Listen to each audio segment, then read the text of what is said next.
What is up, guys? It's the Sound Alchemist here with Gershwin. And today we're back to answer more questions from you guys in another installment of For the Greater.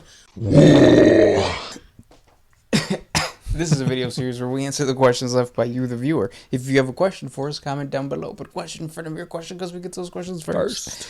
That is what Shinku Kirito Ichika did. What if the Imperium during the Great Crusade encountered the Tyranids? Would the Emperor and the Primarchs know how to deal with them? That's interesting because at first I would say yeah, because you had like Primarchs there, but then look at the Orcs. They encountered the Orcs when they had the Primarchs and They didn't really eradicate them. No, not at all. So because of that, I would say probably not. Yeah, looking back at like the history of like the Imperium and Xenos is like the Imperium did not know how to handle any Xenos. They like destroyed the Olenor Empire, but that's about it. Yeah. Like and then they killed like a bunch of like minor like who cares type of Xeno races and stuff like that. Yeah, and it's like even if they weren't threatening or violent in any way, they still eradicated them. Yeah, and like so, but it was like bottom of the barrel type of Xenos then, where like they couldn't. And I don't think the Tyranids are that. No. The Tyranids are an apex predator. So I think it might have been kind of, or could have went down kind of like Chaos, where the Emperor found out the full scope of Chaos and then was like, oh shit. Let me go back and try to figure this out. But not really being able to do anything because obviously he's on the throne because of Chaos. So I think if the Tyranids would be encountered, he would try to allocate some like resources and stuff, but to stop them. Yeah, but at the end of the day, the Tyranids are here to stay. Yeah, that rhymes. Another example is look at the Ultramarines. They have the tyrannic war veterans that are like made to fight these Tyranids, and they're not pushing them back. If anything, they're barely holding their own. Yeah. So yeah, the Tyranids are a threat to be actually paying attention to. But in my opinion, GW's dropping the ball on them big time. Hence why we're doing Nidvember, a whole month dedicated to tyrannic videos. Yeah. And that goes into the question by Devin Hooper. Is November still going to be a thing? It's Nidvember. Let's keep it that way. Yes. Tyranids are one of the biggest issues in 40K that's just being swept under the rug. Yeah. Yeah. We had a buddy who played Tyranids. And they were pretty... no, they weren't. I don't think they were ever competitive. No. Gene Stealers were. But that's about it. Yeah. So hopefully now with the Gene Stealer Codex, something's going to come out of that. But yeah, I hope Nidvember goes well. By the time this video goes out, I think I've posted like 3 videos for Tyranids. But I have a whole list of ideas of like what we can talk about for the Nids. Because you're right, they don't get covered very much. No. They're very basic. And when you start digging into the lore, you start going like, oh, wow, like the Tyranids can do that? Yeah. Yeah. If you want to see Tyranids in action, somewhat, Starship Troopers is there. That's basically the Guard versus the Tyranids. Is it on Netflix? I don't know. I wonder what, like, I have all of the streaming services. I need to be able to stream it somewhere. Yeah, it's got to be there somewhere. It ends up being on Amazon Prime where I have to pay $5. Yeah, it's the only one you don't have, or like you don't have free access to. Yeah, that's ridiculous. Slack Jr. says, can I homebrew a Space Marine chapter that is full of Kroot who wait Space Marines over the required amount of time to get all their abilities? Yeah, do it. Yeah. That would be kind of cool. It'd be interesting to see what they'd look like. Like big swole Kroot, or would it be just Space Marines with beaks? Space Marines with beaks seems easier to what is it called? Kit bash. Or like sculpt. Because you could also just say, no, they're wearing helmets. Yeah. Beaked helmets. Just beaky helmets. Yeah. Raven Guard helmets, for that matter. Yeah. But yeah, because, I mean, at that point, you could basically do whatever you want with them, because they're just Space Marines. Like, you've almost taken away the whole Kroot aspect of it. Yeah. You could ally them with a Tau, like, I don't know, group or whatever, but you play Space Marines and Tau together. This next question comes from Wep Wawet. If Lucius the Eternal was killed by a Tau drone, he can't be revived. I guess, yeah, you're right. But what are the chances of them actually having a named character such as Lucius be destroyed by a drone? And probably what ends up happening is like the creator of the drones with some Earth cast like engineers like, yeah, my drone's the one that took the prize. And then he turns into the Eternal. I wonder if it happens if, like, let's say you kill Lucius, but I think I did it. Would I become him or would you become him? Like, let's say we're just closing our eyes and shooting last pistols at him and he's dead. Oh, like a firing squad type of thing? Who becomes him? Maybe we both and then we fuse? Yeah, maybe. Next question comes from Ether Demon. Are possessed Chaos Marines the equivalent of Primaris Marines? Possessed Chaos Marines are just like very like close combat and very savage. The Primaris Marines, they're not really like they're versatile. Yeah. So no. And then you have a bonus question. Bonus question. What is the Eldar version of the Primaris? They don't really have on the aspect warriors. What are the regular warriors called then? Guardians. Oh. Yeah. Yeah. Well, I guess each has like the fire dragons. Yeah. Well, they're more specific. So I guess I wouldn't really say Primaris. No, but they each have like one. I forget what it's called, but like one leader thing. Yeah. No, but that's just like a leader. Maybe like a captain. Yeah. Maybe they'll get something akin to that with their 9th edition codex that isn't out yet. Someday. Yeah. Next question. This one is by Symbiote Spider Venom. Can you run an experimental rule that isn't what GW writes? Kind of what UA does in D&D. You can, but it usually never works out. Right. We've only done it like a couple of times, right? And it's either so underpowered it's not worth it, or it's too overpowered, or you can't really find the right points to add it. Yeah. So it just makes more sense to just play the game as it is intended. Yeah. But yeah, I mean, you can always do it as long as your opponent says it's cool. Obviously, you can't do it at like a tournament setting or anything like that. Yeah. Next question comes from Marcus Allen. Is there a chaos god of art? My thought is it would either be Tzeentch or Slaanesh. Slaanesh already kind of had that. Like, I think it was Slaanesh that imprisoned. Was it Ferrous Madness in a painting? Somebody was trapped in a painting. It was the Fulgrim. Oh, Fulgrim. Yeah. And so that's Slaanesh. But yeah, it's a little bit of both. More Slaanesh than Tzeentch, but yeah, art is a pleasureful thing. It's a perfection thing. Right. You got to perfect your craft. Next question. This one's by Ultimus Romanus. Can blanks become Space Marines? And if so, would they be immune to something like, say, the Blood Angels' Black Rage? I don't think so. Yeah, it's very, very, very rare to be born a blank and not outright get killed by your own mother because of the aura of dread and hatred that they embody. But say if a blank does survive, usually the Imperium is quick to find them and bring them into their ranks because they're very good to be anti-psychers. They'll usually be inducted into one of the Assassinorum temples and they'll become the... Is it Aversor? I can't remember. It's the one with the skull mask and he's like got this big thing. He's anti-psycher. Yeah. Also, like, there was one, The Exorcist used to be blanks, but I think the lore changed. Yeah. So you have that, and then there was something else. Yeah, but say they do become a Space Marine. I think the reason why they don't is because they such a low rate of survival to be injected with all the gene seeds and the organs that they don't want to risk losing a blank. Yeah. And once you become a blank, it's not so much that like the gene seed flaw is triggered because of the psychic ability.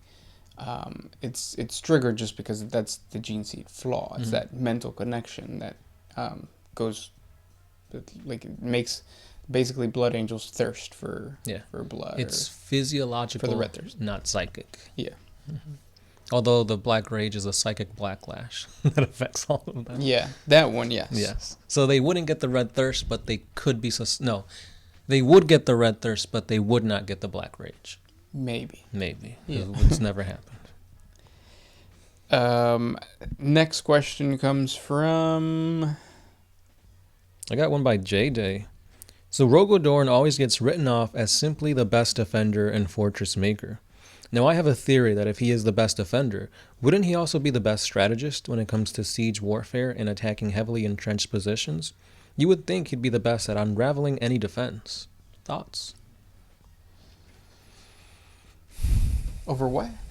So Dorn, his whole thing is like he can make the best defenses and whatnot. Mm-hmm. But if you're making the best defense, doesn't that mean that you also have to be an expert strategist to know what the opponent would do to try and take out that defense so then you make it better? Yeah. But that still makes you a good defender. Yeah. So, like, being a good defender... Like, I wouldn't say that's offense, though. Because, like, you are not doing it. You are realizing that can be done to you. Right? I guess so, yeah. Kind of like a coach. The coach knows how to do offense and defense, but he himself doesn't. Exactly. Yep. Next question comes from the big one. Why are so many deaf people in gangs? Like they've been throwing up gang signs 24/7, 365. It's crazy, fam. So that's just an ulterior motive of communication. Kind of like in Dune when what's his name? Paul was doing like the sign language to to who? I think to a couple of people. Yeah. His mom, Jessica, was doing it. I don't understand why they can't just communicate like telepathically. Because that's not a thing in Dune. There's no telepath. As far as I know, it's not. Oh. Another thing I find really cool about Dune is the names. So like it's like Paul, Jessica, like really basic names, but to them would be like really like crazy. Like right now, if you meet somebody named Baltazar or like I don't know what's another one. Guinevere. Yeah, like it's like whoa, but. So to them, Paul is like, whoa. Mm-hmm. Jessica's like, whoa. And what was the other one? Duncan, Idaho. Yeah. It's like, wow. Idaho, that's from Earth. Terra. Yeah. I don't like that Terra in the Dune universe is gone, possibly. I like the 40K Terra where it's just a giant mass of like it's not even Earth anymore. It's just... Right. Structures built on top of structures. Mm-hmm. Steven Stewart, which Chaos character would you like to cross the Rubicon? Me personally, Huron Blackheart. Same. Yeah, that'd be pretty cool. I think when the 9th edition codex drops, we're going to see a lot of named Chaos characters become Primaris or have a true to scale sculpt.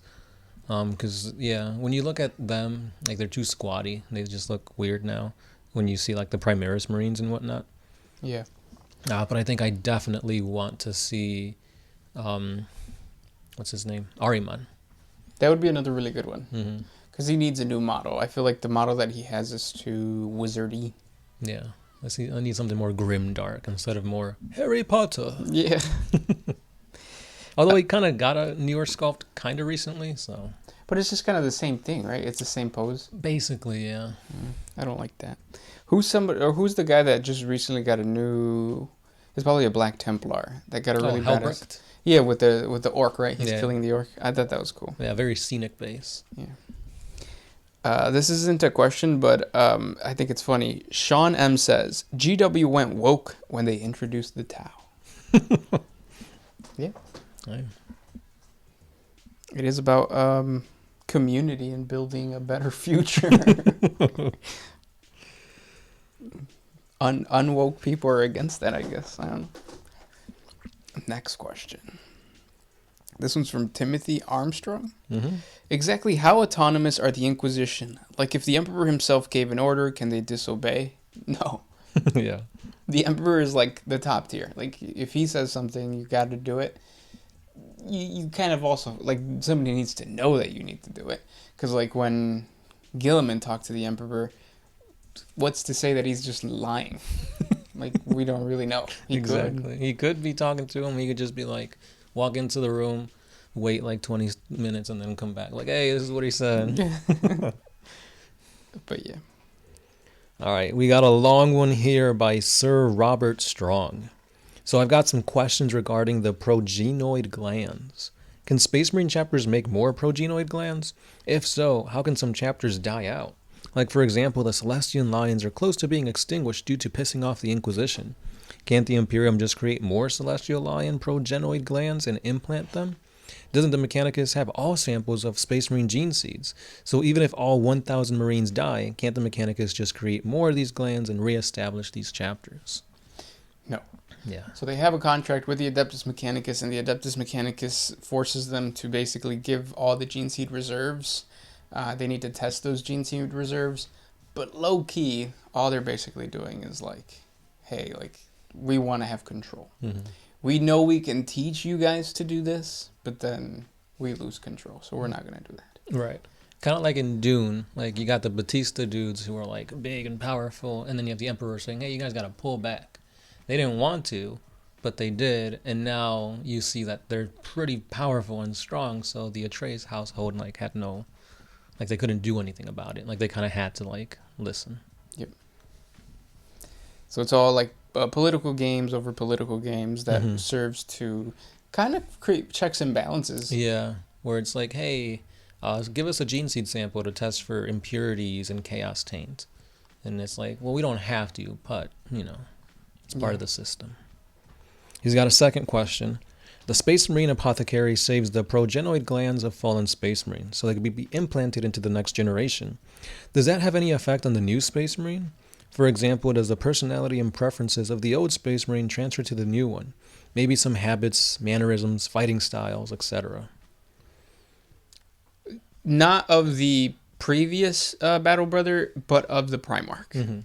Which is why most, well, I was going to say world eaters, but like, I guess we should do a loyalist because that's kind of corrupted now. Yeah. So like most Raven Guard are just going to be naturally sneaky. Because of the way they function. Yeah. Space Marines are always going to be feral and kind of like, you know, that type of instinctual behavior to like maim and, you know, do all that kind of stuff. Yeah, so it's a mixture of that and then also like the stock where they come from. Yes. But when you're dealing with certain Space Marine chapters, like the Imperial Fist, for example, that recruit from different planets, obviously that gene seed stock is, or that stock is different. So they rely on the gene seed to like put everybody in line. Correct. Lastly, this is his question. What makes this progenoid gland of a successor chapter different from its founding chapter? For example, what makes the Novamarine gland different from that of the Ultramarine gland? If there's no difference, then doesn't that mean that the glands of all successor chapters of a particular legion are pretty much the same and interchangeable? Yep. That's why the thing happened with the Blood Angels, where like the Blood Angels were, most Blood Angel chapters were dying. Yeah. And then here comes Belisarius Call with the Blood Angel gene seed. Boom. Now the Blood Angel gene seed can be used across all of the different chapters. And why didn't the Blood Angels first founding legion give their blood to like the Flesh Terrors? Because you're taking away from them. Yeah. And again, we said the Adeptus Mechanicus hoards the gene seed, so it's a politics game. It's like we're gonna let you guys die out before we give up the ability to control your gene seed. Because checks and balances. And then this is good. That's it. Well, that's all he had. Yeah, he says thanks and sorry for the long question, but it's a good one. Yeah. This is going to be the last question by Captain Jackers. Do y'all make music still? I love to hear your track takes on the 40K music. I mean, unless you're in the shower with us, we do, but no. Yeah, we shower together, by the way. We don't live in the same house, but we always shower every day. We got to FaceTime, and I usually do the vocals. He does body music. Yeah. But, we never did music. If you like the music that we do have on our what is it called? Description? Yeah, like that's individuals outside of us. So one of them is Municipal Vice, and then the other one I forget, something Kings. But it's all in the description below. You guys should check them out. They have SoundClouds. They're really good at what they do. And those were the questions for today. If you guys have more questions for us, please comment down below. Thank you guys so much for listening, and we'll talk next week. Yeah, this has been the Sound Alchemist, Gershwan, and we are out.